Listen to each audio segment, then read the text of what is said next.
Hi guys, today we're going to learn about the properties of parallelograms. Any four-sided polygon is called a quadrilateral. A segment joining any two consecutive vertices is called a diagonal. A special kind of quadrilateral in which both pairs of opposite sides are parallel is called a parallelogram. This is the definition actually of parallelogram. Okay, so we can use what we know about parallel lines and transversals to prove some of the theorems about parallelograms. So the first theorem that we're going to see is opposite sides of the parallelogram are going to be congruent. Okay, so you know that the opposite sides are congruent. Okay, the second theorem tells you that opposite angles of the parallelogram are also congruent.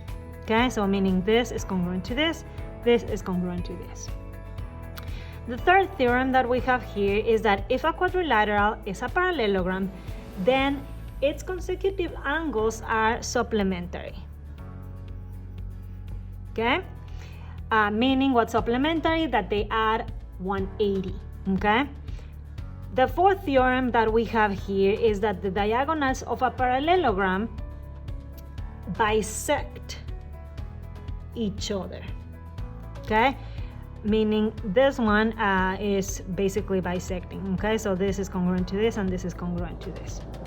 Okay, the last theorem that we have for this part is that if three or more parallel lines cut off congruent segments on one transversal, then they cut off congruent segments on every transversal.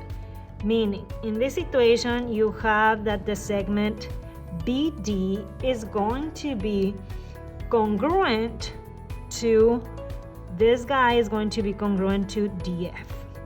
Okay, so that's what we have for this part. Now let's look at examples over here where we can use our previous knowledge. If each quadrilateral is a parallelogram, find the values of x, y, and z. Okay, so you have this beautiful quadrilateral. Okay, so you can see that this angle is 78 degrees, this is 29 degrees, and then I have my x, my y, and my z. Okay, so what are you going to do here? Well, I know that x, which is here, it's going to be congruent to 29. Why? Because you know that basically it's a parallelogram. If it's a parallelogram, you know that this is going to be parallel to this line. Are we okay with that? So those are parallel, meaning this is a transversal. You know that basically this angle is going to be congruent to this one. Therefore, you can conclude that x is going to be equal to 29 degrees. Okay? With the same idea, you're going to tell me, well, then I do know what's y. Well, you know that y is congruent to this, using the same idea. The issue is that I don't know what's that. How can we figure out what's that? Okay. Some ideas, some ideas is you know that this is vertical angle with this one, 78 degrees is this one. So if this is a triangle, you see the triangle there. You know that 180 minus 78 minus 29, that's going to be equal to 73. Okay, so y is going to be equal to 73 degrees. Okay, so we know that this is 73 degrees, therefore this is 73 degrees. Okay, so using the same notion, well, it's same but not the same. You know that this guy is vertical and this one, they should be the same. Now you're going to tell me, I know that this one, 78 and z, they add to 180, and I'm going to tell you, yeah, you're completely right. Okay, so I know that z degrees is going to be equal to 180 minus 78, and I'm going to tell you, yeah, you are completely right. Therefore, you know that z is going to be equal to 102. And that's it, we found x, y, and z. Now, moving on, and please note that we did use the fact that the quadrilateral is a parallelogram by these two being parallel. In addition, you do know that these two are parallel. Okay, so let's move on to number 2. Again, you do know that they are the lines are parallel because it's a parallelogram. They are telling you from the hypothesis, so you know that these two are parallel. Okay, so you're going to tell me, hey, so I do know that 31 is x. Well, yeah. So x is going to be equal to 31 degrees. And you're going to tell me, hey, so following the same idea, so this is congruent to this one, therefore y is equal to 44 degrees. Yep, that is correct. Okay, so what do you think that is going to happen with z? With z, we have a beautiful theorem that tells you that opposite angles of a parallelogram are congruent. So that powerful theorem is telling you that this guy is going to be congruent to this one. So you know that z is going to be equal to 105. And that's pretty much for number 2. Isn't that neat? Now, for number 3, let's look at number 3. Again, you do have a parallelogram because that's the hypothesis. So you know parallel lines. You can also say that these two are parallel, right? Okay, so what are we going to do? Well, you are going to tell me, hey, x is equal to 73. And I'm like, yep, you are using the theorem that says opposite angles of a parallelogram are congruent, and yep, that is true. Okay, so what's up? Which one is the next one that we can figure out? Well, you do know that another theorem that it's beautiful. It tells you that if a quadrilateral is a parallelogram, then its consecutive angles are supplementary, meaning z and 73, they are supplementary. So you know that z is going to be equal to 180, okay, minus 73. And that's completely true. So you know that z is going to be equal to 107, okay? Now you're going to tell me why you haven't told me what is y, because I'm going to use that 107 for y, okay? So that's 107 degrees. So what do you think that it's y? Well, you know that 107 and y, they are supplementary, so therefore you know that y is going to be again 73 degrees. Okay, isn't that simple once you know that it's a parallelogram? For example number 4, what we have is a parallelogram ABCD, and then the measure of angle A is equal to 3x and the measure of angle B is equal to 4x plus 40. What you need to do is you need to find the measure of angles A, B, C, and D. Okay, so what we are going to do here, first I would graph your parallelogram. Okay, so do a rough sketch of your parallelogram here. Okay, so that's not a very good one, but I'm going to fix it. No worries here. Okay, so that's your parallelogram. Okay, so even though it's not perfect, you have that's your parallelogram. Okay, so I'm going to have that this is A, B, C, and D. Okay, in addition to that, you can see that angle A, which is over here, that's going to be, you know that that's 3x. Then the measure of angle B is going to be 4x plus 40. Okay, then they are telling you to find the rest. So what are you going to do? You know that when you add these two, okay, by definition, you know that a parallelogram, the consecutive angles are supplementary. Therefore, when I add them, this needs to give me 180. Therefore, what you have is 3x plus 4x plus 40. That should be equal to 180. I combine like terms, so I have 7x and I move the 40 to the other side, so you have that this is equal to 140. Okay, I divide both sides by 7 and you have that x is equal to 20. Okay, so I do know that x is equal to 20, therefore I know that the measure of angle A is going to be equal to the measure of angle C, because you have the theorem that tells you that this guy is congruent to this one. In the same way, you know that the measure of angle B is equal to the measure of angle D. Okay, with this being said, you plug your 20 into A. You know that 3 times 20, that's going to be the beautiful number of 60. Okay, so that's 60 degrees. And the measure of angle B and the measure of angle D, you know that that's going to be 180 minus 60, which is going to be 120 degrees, and that's pretty much for example 4. Now for example number 5, you have a parallelogram, and you have that this parallelogram is going to be RSTB. Okay, so let's graph it so you can see what's going on here. Okay, so we have this parallelogram here. Okay, let's label it so you know that what was the name, RSTB. Okay, so you have this equation. Okay, so they tell you that the diagonals RT. Okay, so let's graph it here, RT. Okay, so that's my diagonal, and the diagonal VS, which goes this way. Okay, intersect at Q. Okay, so this is my point Q. Okay, what else? If RQ, okay, so from here to here, you know that it's 5x plus 1, and QT is equal to 3x plus 15. Okay, you need to find QT, okay, the value of QT. So what are you going to do? Well, according to the theorems that we covered, we know that the diagonals bisect each other if this is a parallelogram. Bisecting means that this one should be congruent to this one, therefore they are equal.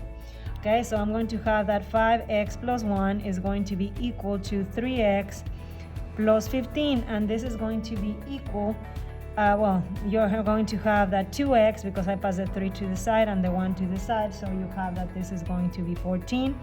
I divide by both sides by 2, so you have that x is going to be equal to 7. But they are not asking you about x, they want to know the value of QT. So what is QT? How do you know what's QT? Well, you know that, what was it? RQ is equal to this, so you plug 7, so you have that that's going to be 7 times 5. It's going to be 35 plus 1, that's going to be 36, okay? And that's going to be the same as plugging into this one, okay? So you can also, why I'm complicating things, QT is going to be equal to, also you can prove that because when you plug the 7 here, you know that it's the same, right? Yeah. So you have 21 plus 15, that's going to be equal to 36, okay? So that's the other way that you have QT, okay? For example, number 6 and 7, we need to explain why it is possible for each figure to be a parallelogram. So, for number 6, you recognize that the value of this side is the same as this one, meaning this and this one, they are congruent. But you recognize that 10 and 11, they are not equal. Therefore, you can see that opposite sides are different. Therefore, it's impossible to be a parallelogram, okay? Opposite sides are different. Now, for example, number 7, what you have is that 130, you can pick, right?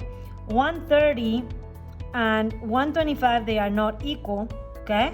Or you can also tell me that 50 and 55, they are not equal, okay? The point here is that you can see that opposite angles are also not equal, therefore that's why this is impossible. This is not a parallelogram, okay? It's impossible to conclude that this is a parallelogram, okay? So for example, number 8, what you have here, let me move it so you can see number 8. You need to find x and y so that the parallelogram ABCD is, well, it's a parallelogram. So we actually want it to be a parallelogram. They are not telling you that it is a parallelogram. So they give you AB, okay? So I'm going to just label it so you see the situation here, 3x plus 2y. BC, they tell you that it's 3. CD, which is this one, they tell you that it's 7. And then DA, they tell you that it's 2x plus y, okay? So what you're going to do here is what? For this to be a parallelogram, what you want is this should be equal to this. They should be congruent. Also, you know that this side should be congruent to this side. Therefore, we have two situations that they need to be true. Okay, so the first one, you know that 2x plus y should be equal to 3. Okay, and then on the other side, we have that 3x plus 2y should be equal to 7. Now, as you can see, we have a system of equations, so you can do elimination, you can do substitution, you can use whatever you want. Okay, so if you want to use substitution using this one, okay, I can tell you that y is equal to what? This is equal to 3 minus 2x. If I have this one and I'll plug it back here, okay, what do you have? You have that 3x plus 2 times 3 minus 2x is equal to 7. Okay, now distribute the 2. When I distribute the 2 there, I know that 2 times 3 is 6 and 2 times negative 2 is 4x. Okay, is equal to 7. Okay, combine like terms. So what do you have here? If I combine this 2, I know that this is going to be negative x and this is going to be equal to 1. Therefore, I have that 1 is going to be equal to x is going to be equal to negative 1. If I know this, I know by default, I plug this value here, and I know that my y is going to be equal to 3 minus 2 times negative 1, which is going to be positive, so this is going to be at 5. Okay, and that's pretty much it for number 8. Similarly, for number 9, remember that we want this situation to be a parallelogram. Therefore, they give you that the measure of angle A, which is this one, okay, is 2x plus 8y, and they tell you that measure of angle C, which is this one, that they should be equal, congruent, is 4x plus 3y plus 54. In addition, they give you the measure of angle D, that you know the measure of angle D should be the same as measure of angle B. Okay, so you have that situation. Now, what are you going to do? First, since they gave me both measure of angle A and measure of angle C, I'm going to set them equal. Okay, so I have that 2x plus 8y is going to be equal to 4x plus 3y plus 54. Okay, when I combine like terms, okay, I move this one to the other side. I have that this is negative 2x plus 5y, because I move this one to the side. This is going to be equal to 54. Okay, so I have this equation. Now I have another equation.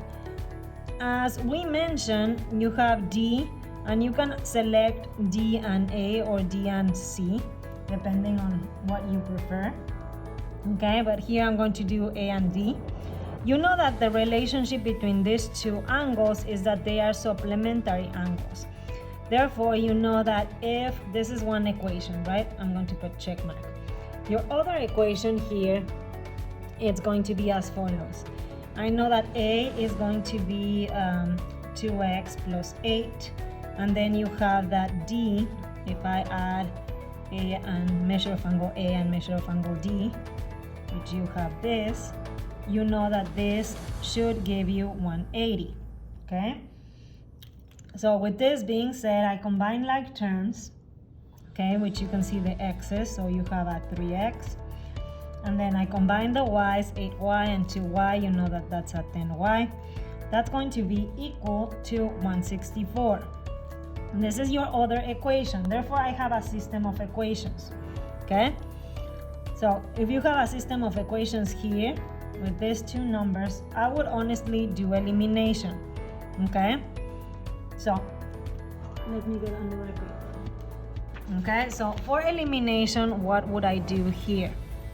Okay, so do you agree that you have negative 2x plus 5y is equal to 54, and your other equation is 3x plus 10y is equal to 164. Now, 2 and 3 are not multiples of each other. So doing elimination here, it's a little bit more complicated. However, 5 and 10, 10 is a multiple of 5. Therefore, I'm going to multiply all this equation times negative 2. Why? Because I want to cancel. I want to use elimination. When I multiply all this equation times negative 2, I have that this is going to be 4x. Then negative 2 times 5y, it's going to be negative 10y. And then negative 2 times 54, that's going to be negative 108, okay? After that, what I'm going to do is the traditional elimination, okay? In case that you forgot from Algebra 1, don't worry, we're going over that. I don't know why my pencil didn't mark that. Okay, so you cancel that, you have that this is 7x. This is going to be equal to 56, okay? Then what are you going to do? Divide by 7, so you know that your x is going to be equal to 8, okay? Once you have your 8, what are you going to do? You are going to plug this value into either this one or this one, okay? Honestly, it doesn't matter. I would select the first one, okay? So you have negative 2 times 8 plus 5y is equal to 54. And at this point, what you need to do is you need to solve for y, okay? So you have that it's negative 16 plus 5y, this is equal to 54. Then you add 16 to both sides, having that this is going to be 70. Then you divide both sides by 5. Okay, you divide both sides by 5, and what do you have? You have that y is going to be equal to the beautiful number of 14, okay? Sorry about that, okay? So you can conclude that x is equal to 8 and y is equal to 14, okay? And that's for number 9. Now, for number 10, what you have is you need to find x so that the parallelogram, ABC forms a parallelogram. So you have that AB, which is this one, is x squared minus 3, and then CD, which is this one, is 2x plus 12. So what do you know about this two? Well, if it's a parallelogram, you know that they should be equal or congruent, okay? So what we're going to do is we set these two equations equal to each other. So you have x squared minus 3 is equal to 2x plus 12. Okay, after that, since I see that this is a quadratic equation, what I would do, I would pass everything to the left side. Why? Because I want the leading coefficient to be positive. So I have x squared minus 2x, because I moved this one to the side. This 12, I'm going to move it to the side as well, so it's going to be negative 15 is equal to 0. After that, I stop there and I'm like, hey, I can factor this out. You can factor this as what? As x minus 5, x plus 3. Okay, therefore you have two options. Either x minus 5 is equal to 0 or x plus 3 is equal to 0. So your two solutions for the x are going to be negative 3 and 5, and both are your solutions. And that's it for number 10. Last but not least, we have number 11. We have that PQRT has vertices negative 4, 7, 3, 0, 2, negative 5, and negative 5, 2. We need to determine if PQRT is a parallelogram. So what you can do here is you can graph it, okay? So what you have is something like this, okay? So you have that this is P, then this is going to be, obviously this is going to be T, okay? So let me draw my parallelogram and here, okay, and here. Okay, so we have P, Q, R, T, okay? So we have a situation like this, and let me bring my ruler, otherwise my parallelogram is just going to be awful.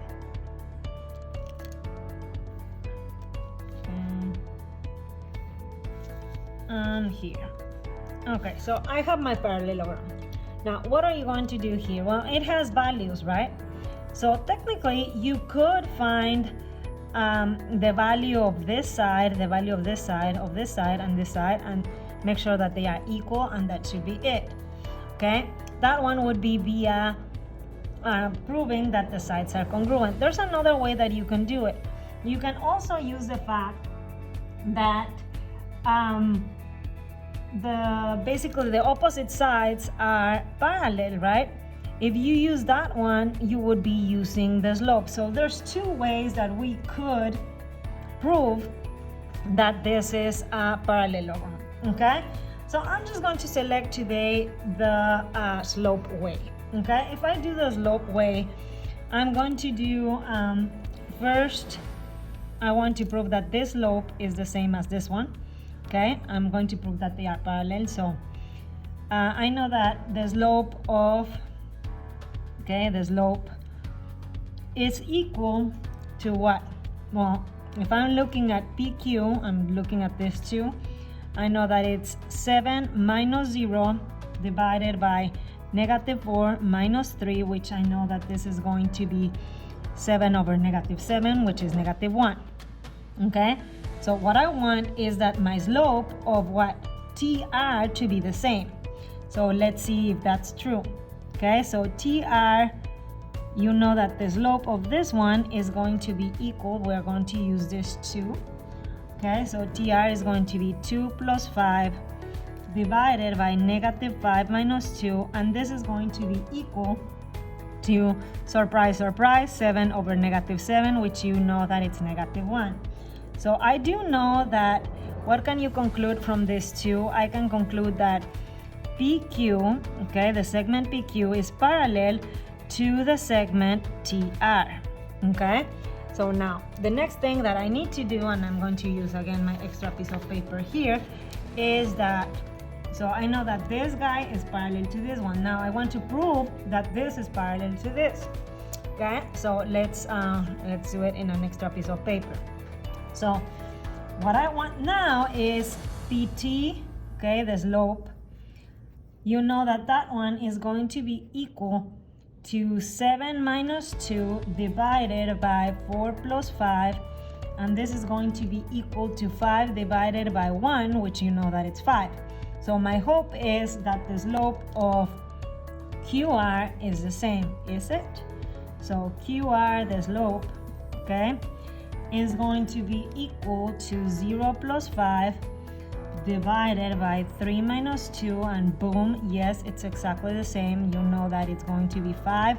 So this is awesome. You know that PT is parallel to QR. Okay, therefore, what can we conclude?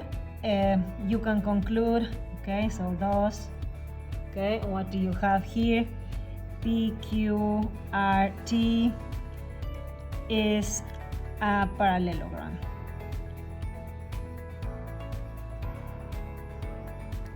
I hope that this video is helpful. Bye.